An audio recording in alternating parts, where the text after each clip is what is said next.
Now Herschel and the slave Hyssop set out on their appointed delivery rounds, as they did every Monday, Wednesday, and Friday.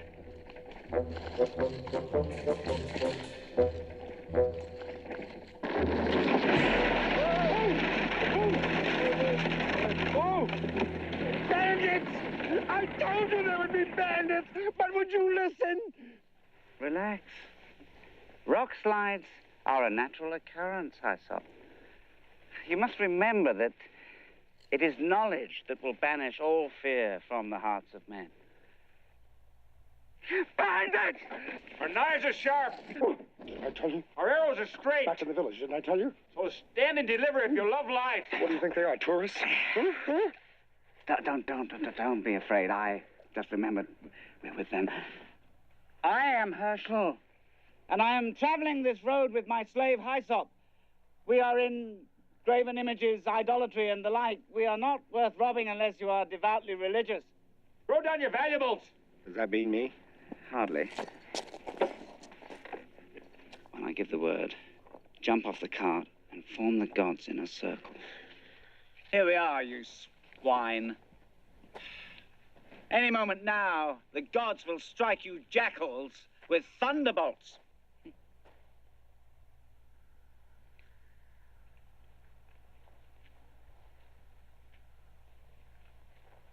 Yes, thunderbolts. Any moment now.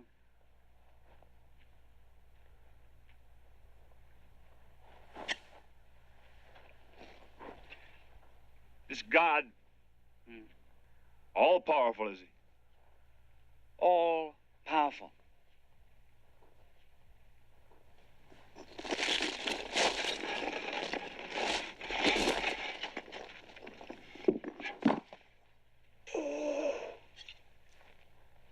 Where are the thunderbolts?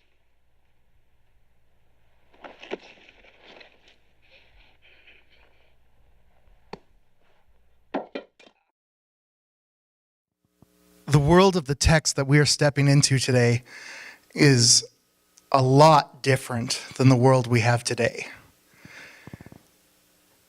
And yet, in many ways, it's the same but translated differently. We don't have the same amount of graven images being carted around, but we do put faith in things as if they are gods. And we can end up like Herschel very, very easily, calling on a thunderbolt that doesn't come. There's a lot of new faces today, so sometimes I forget to introduce myself, so I'm going to do that now.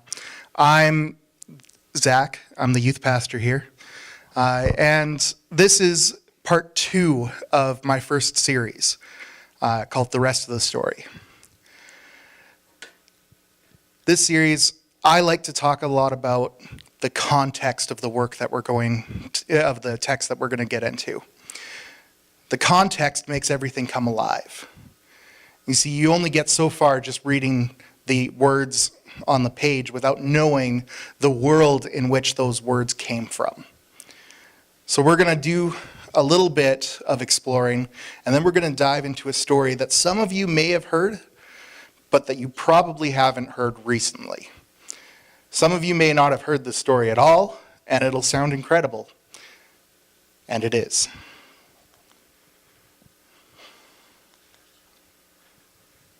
First, we're going to talk about the fact that this comes from the book of Numbers. Now, Numbers is a historical narrative. This is as opposed to a mythology or a poetic narrative. The expectation when we're reading this is that these things have been verified. Whereas in a mythology or a poetic narrative, we're looking at things as images, hyperbole, things that are representative. In this text, we are looking at things that were reported. These things had verification. It was believed at the time of the writing that these things happened, and we trust that they knew what they were talking about. Now, Numbers is not a book that a lot of people spend a lot of time in. It has surprised me. If you do, great, you're not like everybody else. But the common way to read the Bible, for those who do try to read the Bible front to back, they'll go through Genesis, awesome, narrative. Exodus, all right, we got another narrative. Leviticus, it's a bunch of laws. That's not as entertaining, let's skip. Numbers, chapter 1, a lot of numbers. All right, that's probably what this whole book is. It is, after all, called Numbers. So they skip, and then they start up reading in Joshua. The original Hebrew name for Numbers was In the Desert.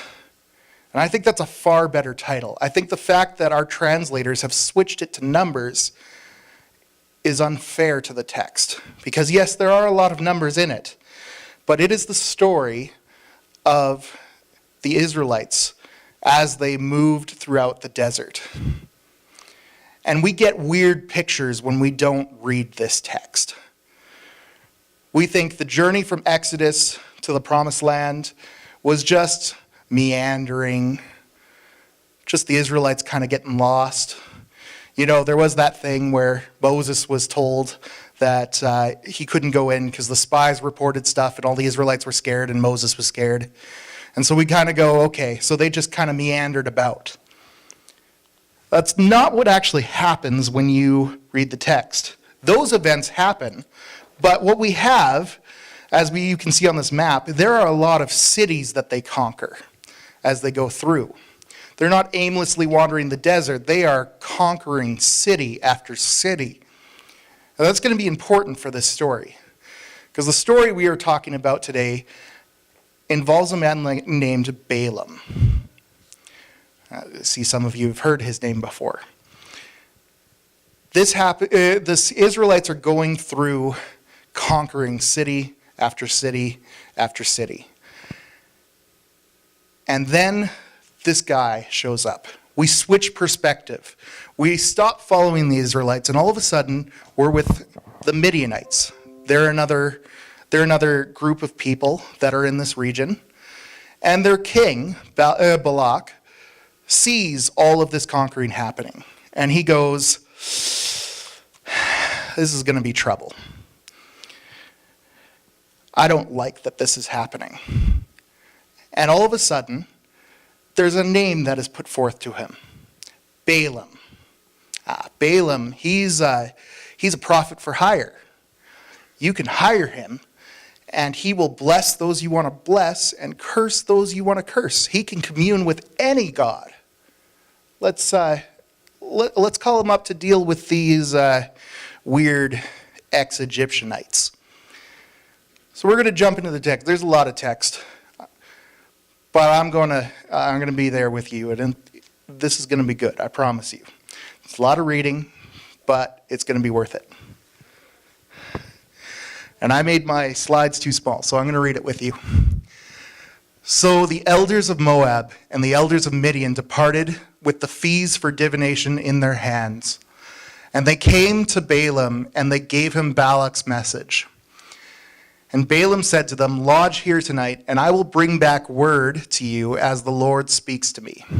So the princes of Moab stayed with Balaam. And God came to Balaam, and he said, who are these men with you? Balaam said, Balak, the son of Zippor, king of Moab, has sent to me, saying, behold, a people have come out of Egypt, and it covers the face of the earth. Now come and curse them for me, and perhaps I will be able to fight against them and drive them out. So God says to Balaam, you shall not go with them. You shall not curse these people, for they are blessed. So Balaam rose in the morning, and he said to the princes, go to your own land, for the Lord has refused to let me go with you. Seems he's leaving some stuff out there. So the princes of Moab rose, and they went to Balak and said, Balaam refuses to come with us. Even more information being left out. Once again, Balak sent his princes more in number and more honorable than those before. And they came to Balaam, and they said, thus says Balak the son of Zippor, let nothing hinder you from coming, for I will surely do you great honor, and whatever you ask of me, I will do. Come curse these people for me. But Balaam answered and said to the servants of Balak, though Balak were to give me his house full of silver and gold, I could not go beyond the command of the Lord my God, to do less or more. So you too, please stay here tonight, that I may know more of what the Lord will say to me. And God came to Balaam at night and said to him, if the men come to call you, rise and go with them, but only do what I tell you. So Balaam rose in the morning and saddled his donkey and went with the princes of Moab. Misinformation happening all over the place. Some of your Bibles will have this little exchange from God at the end look a bit confusing. That's because the Hebrew that connects those words can go either if they have or if they. The Greek Septuagint, however, has it as a conditional conjunction. The way the early church understood this, which is the way I'm going with, is that God says, on the condition that they come to get you in the morning, you can go. But Balaam, he's like, that means I can go. And he gets up and he takes off right away. He doesn't wait for the princess. He just goes and he gets them, and he's like, all right, let's go. I've gone back to God. God changed his mind. Yeah, God changes his mind. Are we seeing something here happening? Balak is thinking, oh, the first time I didn't show him enough respect. I didn't give him enough money. Now I'm going to give him more. The fact that now Balaam is like, I'm actually going to get paid, and goes with them, reinforces this idea. So he goes. He goes and meets with Balak. They go, they have a great time together. They get up on these high mountains, and Balak's like, all right, Balaam, you're the guy. You're going to curse them, and it's going to be great. And Balaam goes, and he goes to curse them, and he blesses the Israelites. Balak's like, that wasn't the agreement here. That's not the plan. Let's try again. They do it 2 more times. Each time, it's a blessing. Blessing after blessing after blessing. He's not fulfilling his end of the bargain.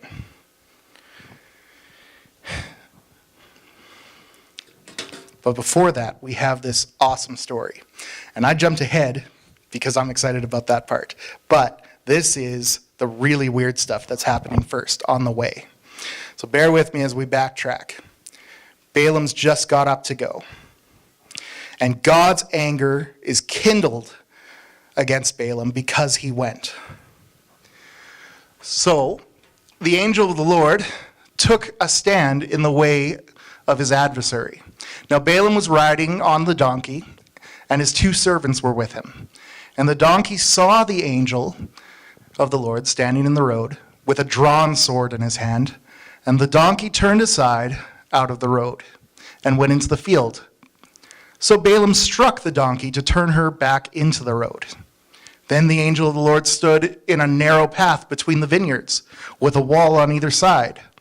When the donkey saw the angel of the Lord, she pushed against the wall and pressed Balaam's foot against the wall. So he struck her again. Then the angel of the Lord went ahead and stood in a narrow place, where there was no way to turn either to the right or to the left. When the donkey saw the angel of the Lord, she lay down under Balaam, and Balaam's anger was kindled. He struck the donkey with his staff a 3rd time. Then the Lord opened the mouth of the donkey. She said to Balaam, "What have I done to you that you have struck me these 3 times?" And Balaam said to the donkey, totally unfazed, "Because you have made a fool of me. I wish I had a sword in my hand, for then I would kill you." The donkey said to him, "Am I not your donkey, on which you have ridden all your life long to this day? Is it my habit to treat you this way?" And he said, "No." Then the Lord opened the eyes of Balaam, and he saw the angel of the Lord standing in the way with his drawn sword in his hand. And Balaam bowed down and fell on his face. And the angel of the Lord said to him, "Why have you struck your donkey these 3 times? Behold, I have come out to oppose you, because your way is perverse before me. The donkey saw me and turned aside these 3 times. If she had not, surely just now I would have killed you and let her live." Then Balaam said to the angel of the Lord, "I have sinned, for I did not know that you stood in the road against me. Now therefore, if it is evil in your sight, I will turn back." And the angel of the Lord said to Balaam, "Go with the men, but speak only the word that I tell you." And so Balaam went on with the princes of Balak. With the princes. God has thoroughly embarrassed Balaam here. He has used supernatural means to allow the donkey to talk. The princes have just seen this. Remember, the whole build up to this is more honor, more respect. We're treating Balaam really, really well. And now they have seen him humbled before them, ridiculously so. He has to go on with all of these princes and dignitaries embarrassed. Can you imagine that scene?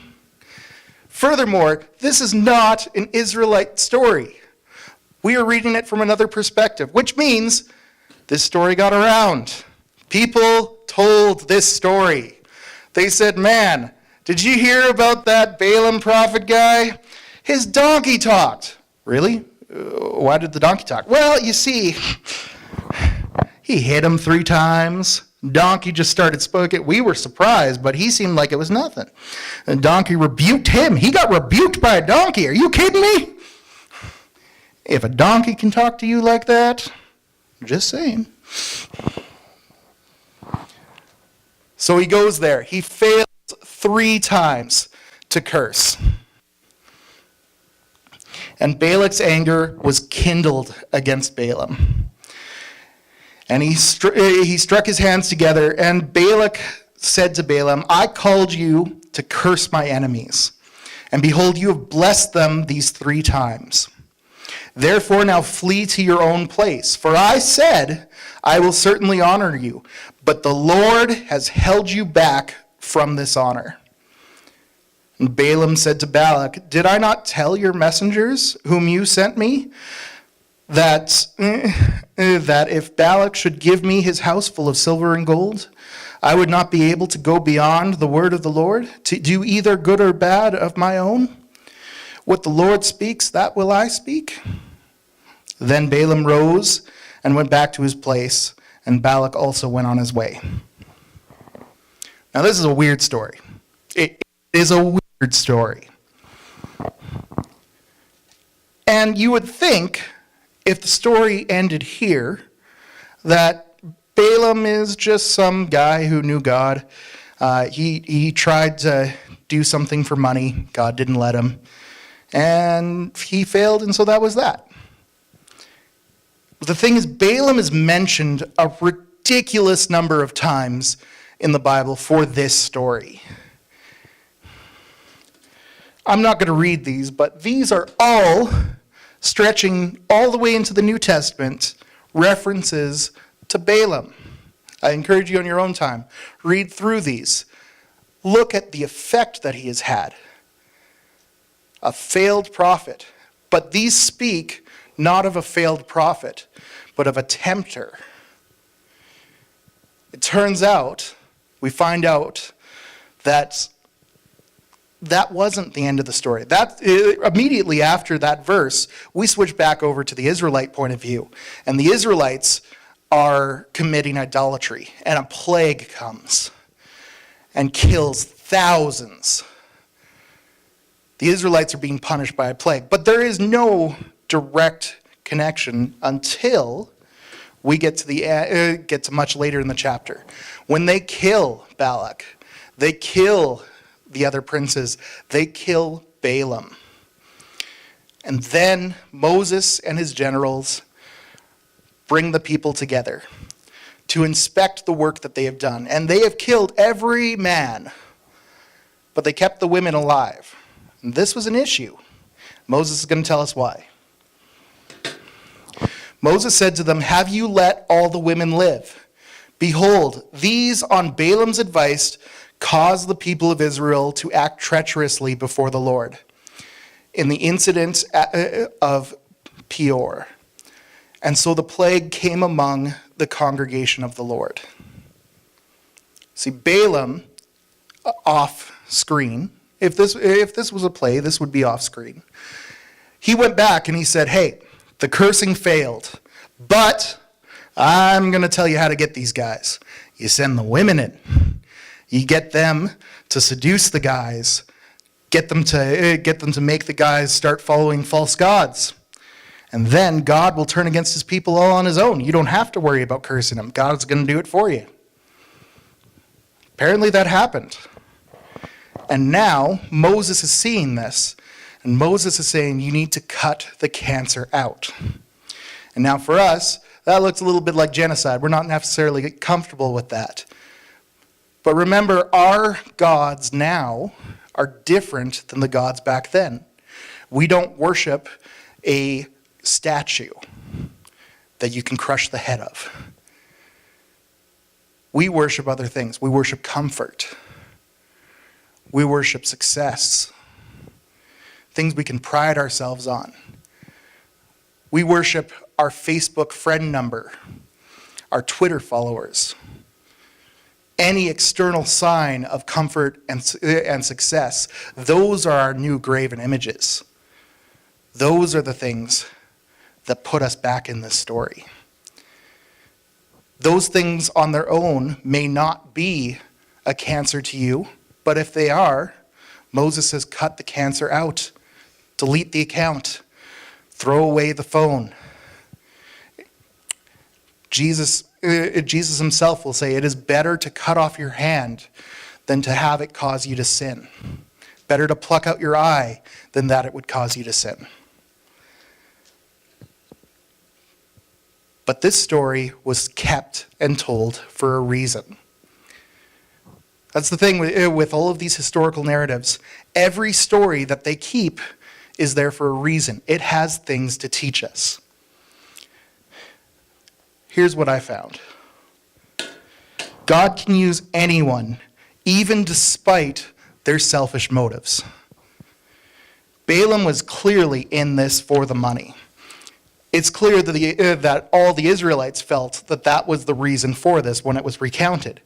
If you look back at those verses that I showed earlier, you will see money is the root that they blame for Balaam trying to curse, trying to destroy the Israelites.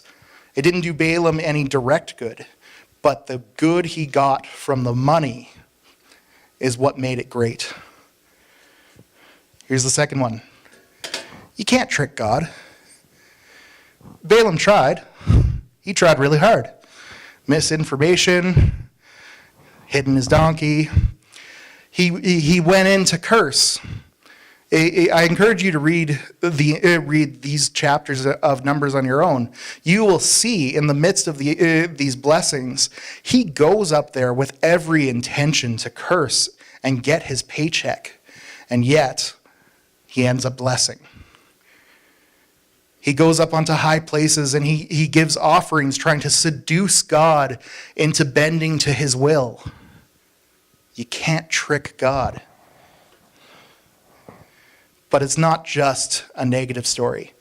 The Israelites are there too. God has your back. God's got your back. If you're a Christian, you are grafted into this story, and this story suddenly applies to you. You have God on your side. The same God who refused to allow somebody else to curse his people when he was blessing them will refuse to allow you to be cursed by people who want to curse you. That God, this God is in your corner. This is the God on your side. This is not, if you look at the ancient world, their gods you had to appease, like an algorithm. Ooh, algorithms. Anybody who spends lots of time on YouTube hears about algorithms. Machine algorithms determining the fate of everybody's work. That's kind of what the ancient gods are like. You have to do all kinds of practices, all kinds of rituals, trying to prepare, trying to please this god, asking for a thunderbolt, waiting for that thunderbolt. I have to believe sometimes that thunderbolt came. They kept doing it for a reason. I also have to believe a lot of times that thunderbolt didn't come. As followers of God, we have a God who will move mountains, who will do the unthinkable, who will reach you and make good happen in your life, even if it requires a talking donkey. Let's pray.